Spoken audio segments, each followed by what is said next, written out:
नमस्कार. हवामान बदलाशी लढण्यासाठी भारतानं एक खूप मोठी म्हणजे तब्बल 20,000 कोटी रुपयांची बाजी लावली आहे.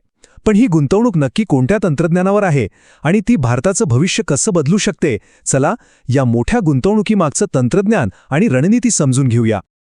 तर सगळ्यात आधी ती मोठी बातमी बघूया ज्यामुळे हा सगळा विषय इतका चर्चेत आलाय.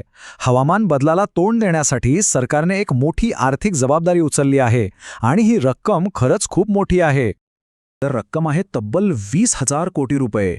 हो, पुढच्या 5 वर्षांसाठी ही प्रचंड रक्कम एका खास तंत्रज्ञानाच्या विकासासाठी वापरली जाणार आहे, जे भारताच्या हवामानविषयक ध्येयांसाठी अत्यंत महत्त्वाचं ठरू शकतं.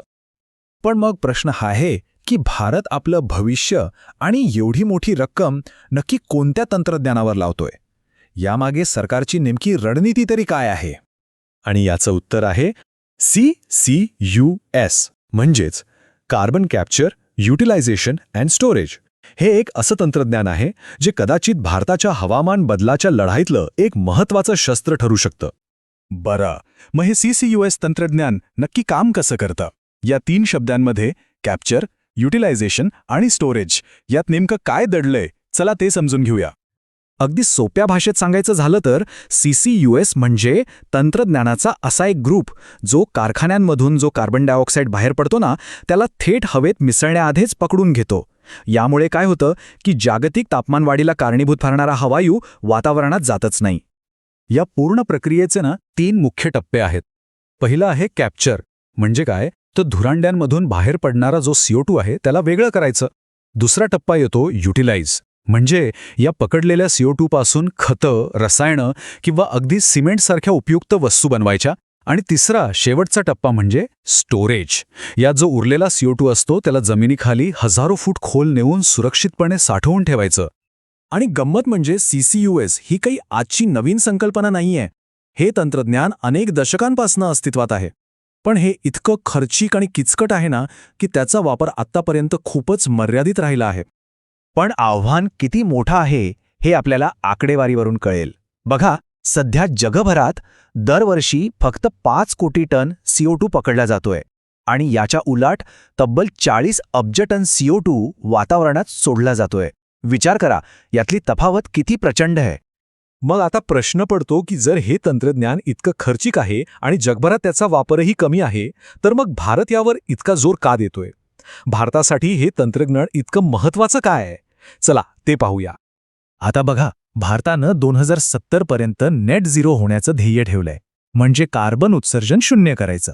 पण सध्या देशात औद्योगिकरण ज्या वेगाने वाढतंय त्यामुळे उत्सर्जन कमी होण्याऐवजी उलट वाढण्याची शक्यता आहे. आणि बरोबर इथेच CCUSची भूमिका खूप महत्त्वाची ठरते.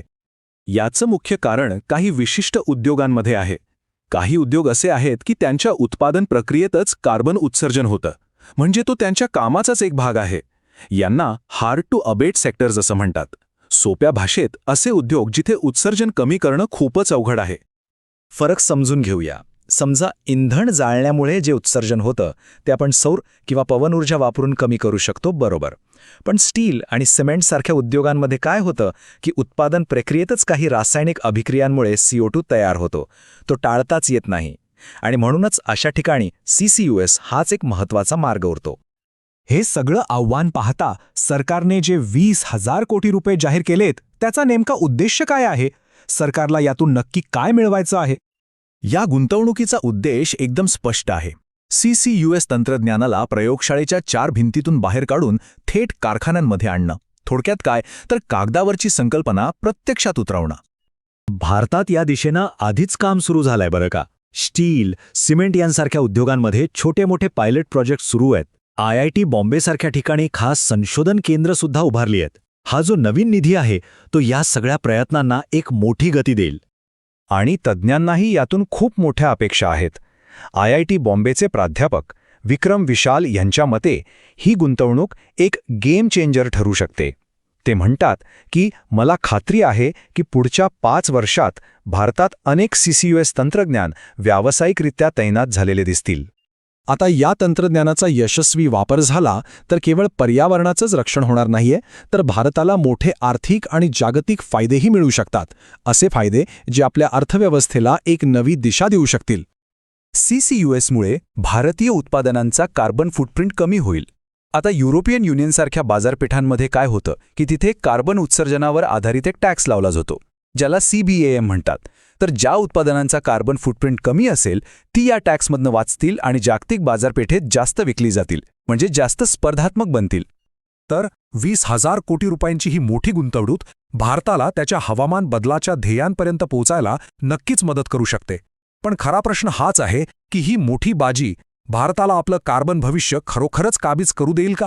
याचं उत्तर आपल्याला येणारा काळच देईल.